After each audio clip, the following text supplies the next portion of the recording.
Hello everyone. तो आज हम एस ब्लॉक एलिमेंट का ये पार्ट 6 स्टार्ट करने वाले हैं। So question number 1, when magnesium burns in air compounds of magnesium formed are magnesium oxide and. तो हमें बताना है कि मैग्नीशियम जब एयर में बर्न होता है यानी कि एयर के साथ रिएक्ट करता है तो मैग्नीशियम ऑक्साइड के अलावा और क्या बनता है। तो मैं आपको रिएक्शन दिखाती हूँ। तो आप देख सकते हैं कि जब मैग्नीशियम ऑक्सीजन के साथ रिएक्ट करता है तो मैग्नीशियम ऑक्साइड बनाता है जो कि दिया हुआ है, और एयर में जो नाइट्रोजन है उसके साथ अगर रिएक्ट करता है तो मैग्नीशियम नाइट्राइड बनाता है। तो ऑप्शंस देख लेते हैं। Option number A magnesium nitride, option number B magnesium carbonate, option number C magnesium nitrate and option number D magnesium nitrite. तो मैग्नीशियम नाइट्राइट जैसा कि हमने देखा, so A is our correct option. M readily forms water soluble sulfate MSO4, water insoluble hydroxide oxide MO. The oxide and hydroxide are soluble in NaOH. The M is, तो हमें बताना है कि जो मेटल M है, तो आपको बता दें कि जो मेटल होता है और वो MO बना रहा है, इसका मतलब वो एल्कलाइन अर्थ मेटल है और उसका सल्फेट रेडिली सॉल्यूबल है। तो सल्फेट का जो सॉल्युबिलिटी है वो विथ साइज डिक्रीज हो जाता है। तो अगर रेडिली सॉल्यूबल है तो यकीनन वो ऊपर के साइड में होगा, यानी कि बेरिलियम मैग्नीशियम वो सब। और जो हाइड्रोक्साइड की सॉल्युबिलिटी होती है वो डाउन द ग्रुप इंक्रीज कर जाती है, तो इसलिए इनसॉल्यूबल है। ये भी वही इंडिकेट कर रहा है कि ऊपर की तरफ है।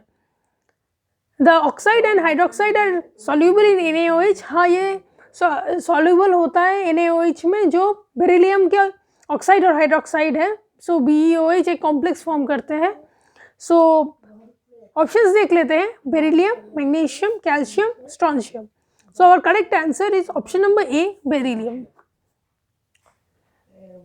क्वेश्चन नंबर 3 देख लेते हैं। BeF2 is soluble in water because of. अब तो हमें बताना है कि BeF2 वाटर सॉल्यूबल क्यों है जबकि बाकी जो फ्लोराइड है वो सॉल्यूबल नहीं होते, अल्कलाइन अर्थ मेटल के वो इनसॉल्यूबल होता है।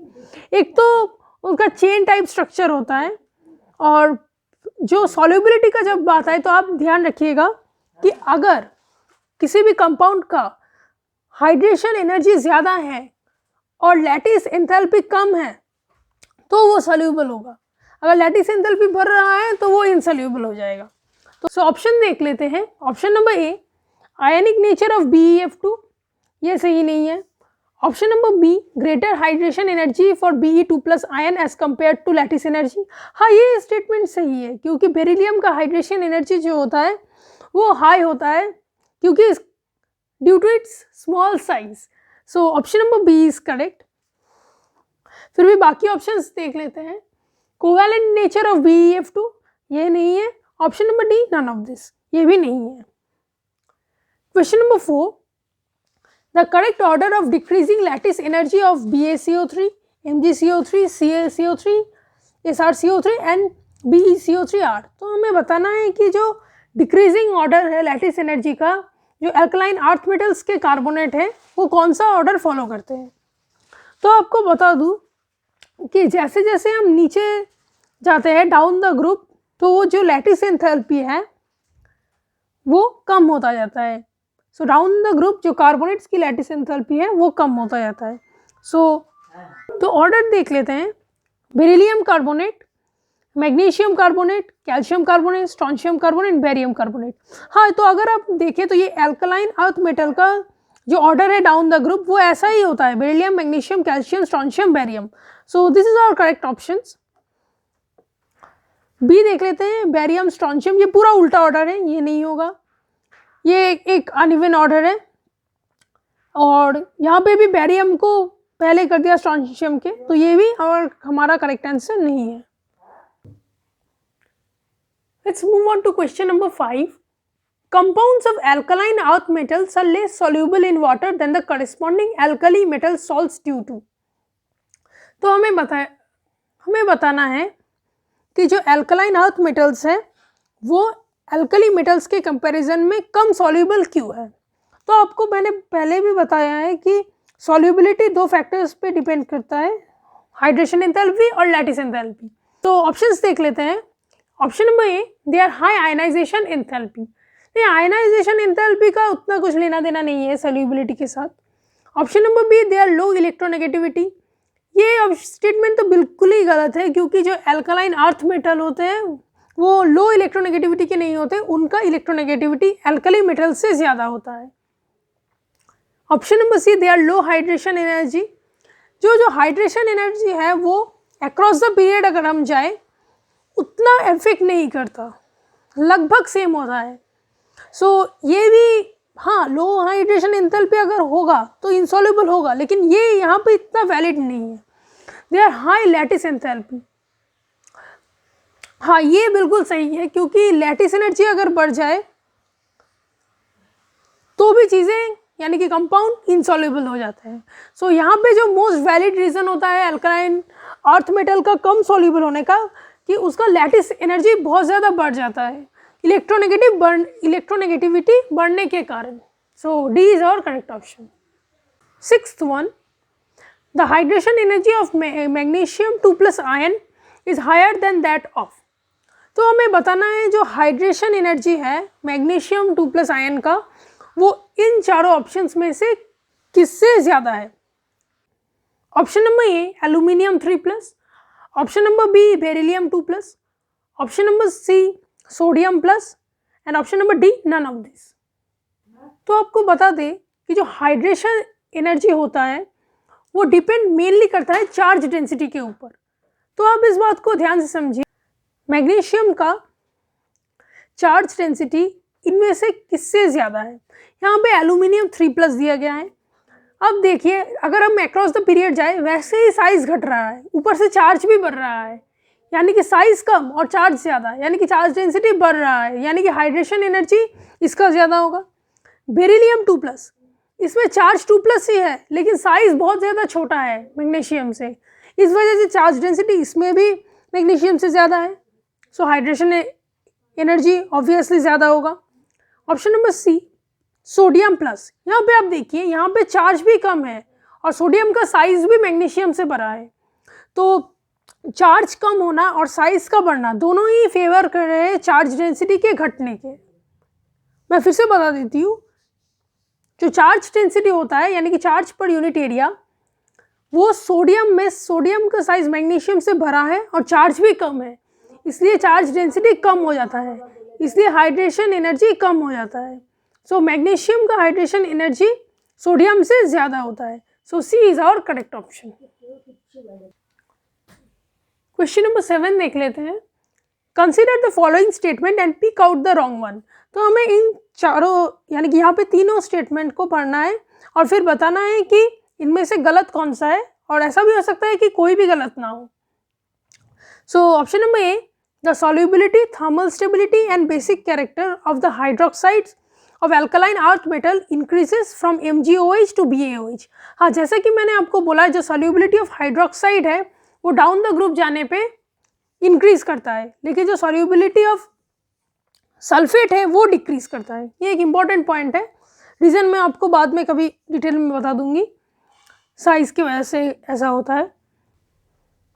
थर्मल स्टेबिलिटी भी इंक्रीज कर जाता है, ये भी सही है। बेसिक कैरेक्टर तो इंक्रीज करता ही है, सो ये स्टेटमेंट गलत नहीं है। Option number B, the dehydration of hydrated chlorides, bromides and iodides of calcium, strontium and barium can be achieved on heating. ये भी NCERT का सीधा सा लाइन है, अब देख लीजिएगा, सही है। Option number C, the chlorides of both beryllium and aluminium are soluble. हाँ, ये बात भी बिल्कुल सही है, ये डायगोनल रिलेशनशिप शो करते हैं।